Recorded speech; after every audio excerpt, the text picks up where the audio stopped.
తేనె ఇవన్నీ ఇప్పటికే మనం చూసాం. ఇప్పుడు శాస్త్రవేత్తలు మరో కొత్త ప్రయోగం చేశారు. గేదెలు లేకుండా పాలు తయారు చేశారు. ప్రెసిషన్ ఫెర్మెంటేషన్ అనే విధానంతో తయారైన ఈ పాలు రంగు, రుచి అసలైన పాలలాగే ఉంటాయి. ఈ పాల గురించి ఇవాళ మనం తెలుసుకుందాం. ఇది బాదం పాలు, సోయా పాలు కాదు.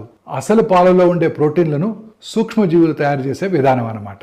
జంతువులు అవసరం లేదు, మీథేన్ కాలుష్యం లేనే లేదు, నీటి వాడకం కూడా చాలా తక్కువ. మన భారతదేశం ప్రపంచంలోనే ఎక్కువ పాలు ఉత్పత్తి చేసే దేశం. ప్రతి సంవత్సరం 220 మిలియన్ టన్నుల పైగా పాలు ఉత్పత్తి అవుతుంటాయి. ఇంకా డిమాండ్ కూడా పెరుగుతోంది. అందుకే భవిష్యత్తులో ఈ ల్యాబ్ అంటే ప్రయోగశాల నుంచి వచ్చే పాలు మంచి ప్రత్యామ్నాయం కావచ్చని చాలామంది నిపుణులు అభిప్రాయపడుతున్నారు. ఆహార శాస్త్రం చాలా వేగంగా మారిపోతుంది.